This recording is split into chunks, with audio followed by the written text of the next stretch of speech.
नमस्कार बच्चों। आज के इस वीडियो में हम कम्यूटेशन के फर्स्ट मेथड की बात करेंगे। वही वाला मेथड जिसमें वो नेचुरली अपने आप को ऑफ करता था, इसीलिए हम बोलते हैं उसको नेचुरल कम्यूटेशन मेथड। कुछ कंस्ट्रेंट्स बच्चों नेचुरल कम्यूटेशन मेथड का, जिसमें सबसे पहला जो कंस्ट्रेंट है वो ये है कि ये वाला मेथड तभी अप्लीकेबल होगा जब डिवाइस के अंदर सिर्फ एसी सर्किट्स होंगे।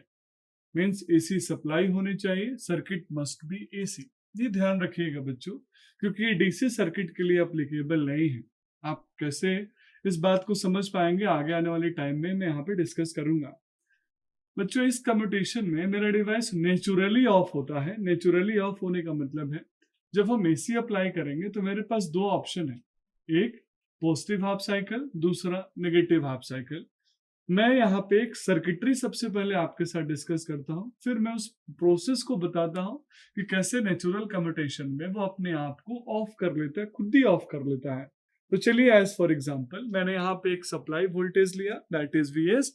वीएस एक साइनसोइडल वोल्टेज होगा, तो मैं इसका वैल्यू लिख सकता हूँ, that is VM sine omega T. इस सप्लाई वोल्टेज को मैं अप्लाई करूंगा बच्चों इस थारिस्टर में, यानी ये थारिस्टर मैंने कनेक्ट किया, एनोड कैथोड। आई होप अब ये सब चीजें आपको याद हो गई होंगी, काफी लंबे समय से हम इसका चर्चा करते आ रहे हैं। तो एनोड कैथोड एंड गेट। अब सर्किट पूरा करूं मैं, इसके लिए बच्चों मैंने एक लोड रेसिस्टेंस लगाया, और वो लोड रेसिस्टिव इन नेचर है, यानी यहाँ पे जो लोड रेसिस्टेंस है वो रेसिस्टिव लोड है, यानी यहाँ पे मैं आर मेंशन कर दिया बच्चों, और इसको मैं आर को चाहूं तो एज ए लोड बोल सकता हूं। बच्चों ध्यान रखिएगा, यहाँ मैंने सिंगल थारिस्टर यूज किया, इसीलिए मैं यहाँ पे single phase half wave rectifier के नाम से बोल रहा हूँ, विद ओनली सिंगल पल्स और रेसिस्टिव लोड। बच्चों इस सप्लाई वोल्टेज के अक्रॉस मैं यहाँ लोड कनेक्ट किया हूँ, जिसका अक्रॉस मुझे जो वोल्टेज मिलेगा that is load voltage V not, और जब सर्किट ऑपरेट होगा तो करंट मुझे मिलेगा that is load current I not. ये एनोड का क्रॉस का करंट होगा, तो मैं एनोड करंट भी यहाँ लिख सकता हूँ, पर मैं लोड को ध्यान में रख के बना रहा हूँ, इसीलिए मैंने लोड करंट लिखा। इस थारिस्टर का क्रॉस जब ऑफ होगा मेरा थारिस्टर, तो जो वोल्टेज अपीयर होगा दैट इज कॉल्ड वीटी। अब सबसे इंटरेस्टिंग चीज जिससे हम ये समझ पाएंगे कि इस डिवाइस के अंदर नेचुरल कम्यूटेशन कैसे हो रहा है, वो ये है कि यहाँ मैंने सिंगल पल्स सप्लाई किया, जिसमें एक पॉजिटिव हाफ वेव है और एक नेगेटिव हाफ वेव है। यहाँ जो ऊपर वाला बच्चों आपको दिख रहा है that is called positive half wave. बच्चों आप ऑलरेडी इसके बारे में जानते होंगे। और ये जो नेगेटिव हाफ साइकिल है that is negative half wave cycle. मैं इस डिवाइस के अंदर फायरिंग एंगल जो है बच्चों, जो पिछले वीडियो में हमने समझा था फायरिंग के बारे में, वो मैं 0 डिग्री पे ऑन कर रहा हूँ। मीन्स मैं मान के चल रहा हूँ, ऐसे आइडियली होता नहीं है बच्चों, लेकिन अब हम धीरे धीरे उस तरफ बढ़ रहे हैं जहां मुझे अपने थारिस्टर के ऑपरेशन को आपको समझाने के लिए कुछ प्रैक्टिकल एजम्पशंस करना पड़ेगा। आइडियली तो थारिस्टर अभी तक यही बोलते आया है कि मैं 0 डिग्री पे टर्न ऑन नहीं होगा, मेरा फायरिंग एंगल 0 से ज्यादा होना चाहिए, बिकॉज मुझे थोड़ा समय तो लगता है टर्न ऑन होने के लिए।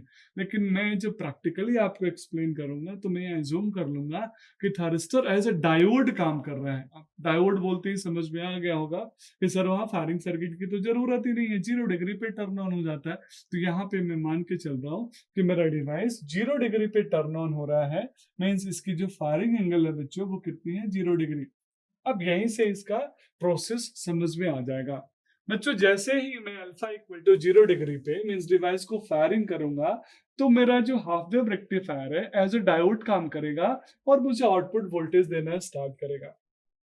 जैसे ही मेरा डिवाइस एट एंगल पाई पे पहुंचा, बहुत ध्यान दीजिएगा बच्चों, पॉजिटिव हाफ साइकिल में मेरा एनोड बैटरी के पॉजिटिव से और कैथोड सप्लाई के नेगेटिव टर्मिनल से कनेक्टेड था, तो ये फॉरवर्ड बायस हो रहा था, और मैं यहाँ ट्रिगरिंग कर दिया था 0 डिग्री पे, डिवाइस का कंडक्शन हो रहा था, यानी device as a close circuit काम कर रहा था।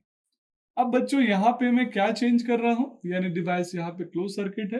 अब यहाँ नेगेटिव साइकिल जैसे मैं आऊंगा, बहुत ध्यान दीजिएगा बच्चों, नेगेटिव साइकिल पे एनोड को नेगेटिव मिला, इसको पॉजिटिव मिला, तो ये मेरा डिवाइस चला जाएगा फॉरवर्ड बायस से रिवर्स बायस में। मीन्स जस्ट डायोड से कोरिलेट कर दीजिए, रिवर्स बायस में थारिस्टर को रिकॉल कर लीजिए, बोलेंगे रिवर्स ब्लॉकिंग मोड में चला गया। रिवर्स ब्लॉकिंग मोड में ऑटोमेटिक डिवाइस टर्न ऑफ होना चाहता है, तो इस प्रोसेस में थोड़ा टाइम तो लगेगा। लेकिन मैं उस टाइम को फिर से मैं आइडियल कंडीशन नहीं ले रहा हूँ बच्चों, I am talking about practical condition. उस टाइम को मैं अगर नेगलेक्ट करूँ, क्योंकि वो मिली सेकंड में होते हैं, माइक्रो सेकंड में होते हैं, तो अगर उस टाइम को नेगलेक्ट करूँ तो मैं मान के चलूंगा कि मेरा डिवाइस जैसे ही नेगेटिव हाफ साइकिल की तरफ अप्रोच करेगा ऑटोमेटिकली टर्न ऑफ हो जाएगा, और इसी को बोलते हैं नेचुरल कम्यूटेशन। बच्चों आई होप आपको समझ में आ गया होगा कि कैसे साइन वेव में हम पॉजिटिव हाफ साइकिल में डिवाइस को टर्न ऑन कर रहे हैं और नेगेटिव हाफ साइकिल में ही कम्यूटेट कर दे रहे हैं, टर्न ऑफ कर दे रहे हैं। अब बच्चों हम वोल्टेज और करंट का थोड़ा सा एनालिसिस समझ लें। वोल्टेज एज इट इज वही मिलेगा, मींस मेरा डिवाइस अब टर्न ऑन मोड में है, यानी कंडक्शन मोड में है। T on means conduction mode, forward conduction mode आप रिकॉल कर सकते हैं बच्चों एससीआर से, फॉरवर्ड कंडक्शन मोड में है, तो मुझे सेम वही वोल्टेज मिल रहा है जो सप्लाई का है। मींस इसकी वैल्यू मुझे मैक्सिमम वोल्टेज के अप्रोक्सीमेटली मिलेगी जो पीक वैल्यू होगी। व्हाट इज करंट बच्चों? तो जो करंट होता है वो वोल्टेज अपॉन रेसिस्टेंस का रेशियो होगा। तो जो वोल्टेज आपको मिला, रेसिस्टेंस की वैल्यू जो भी होगी, तो करंट उसका अक्रॉस में निकालूंगा। आप सब जानते होंगे बच्चों ये एक रेसिस्टिव लोड है, तो रेसिस्टिव लोड में जो वोल्टेज और करंट होते हैं वो दोनों एक ही फेज में चलते हैं, उनके दोनों के बीच में जो फेजर एंगल होगा वो 0 डिग्री होगा, इसीलिए यहाँ पे कोई फेजर डिस्प्लेसमेंट नहीं है। ये हो गया वोल्टेज का मैग्नीट्यूड और ये हो गया करंट का magnitude I not.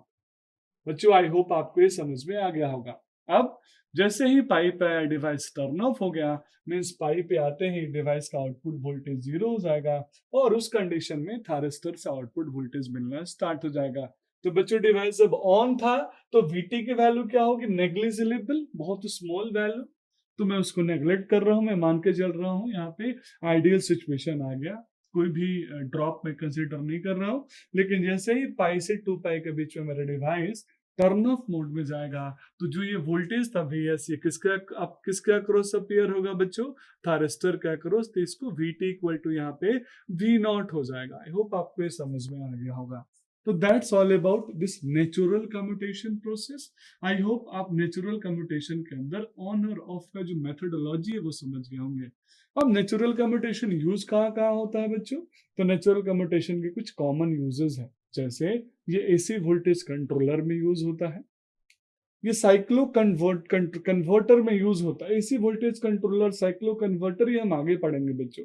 AC voltage controller का मतलब जिसमें इनपुट भी एसी आउटपुट भी एसी, बस वेरिएबल करना है without changing frequency. Cyclo converter मतलब इनपुट भी एसी आउटपुट भी एसी, लेकिन यहाँ मैं फ्रीक्वेंसी को चेंज करूंगा। और अगला एप्लीकेशन क्या होगा बच्चों? ये फेज कंट्रोल्ड रेक्टिफायर में यूज होता है, क्योंकि ये कंट्रोल रेक्टिफायर में मैं अल्फा को शिफ्ट करके फेज को कंट्रोल कर सकता हूँ, इसीलिए हम इस मेथड को अडॉप्ट करते हैं। पर बहुत ज्यादा इफेक्टिव मेथड इसलिए नहीं है बच्चों क्योंकि कम्यूटेट होने में समय लेता है, क्योंकि नाम ही है नेचुरल कम्यूटेशन। तो बहुत फोर्सली इसको मैं टर्न ऑफ नहीं कर सकता, तुरंत टर्न ऑफ नहीं कर सकता। तो टर्न ऑफ होने में, कम्यूटेट होने में समय लगेगा, और इसीलिए मुझे फोर्स कम्यूटेशन स्पेशली पढ़ना पड़ता है और फोर्स कम्यूटेशन यूज भी करना पड़ता है। तो that's all about this video. अगले वीडियो में हम फोर्स कम्यूटेशन के बारे में डिस्कस करेंगे। Thank you so much.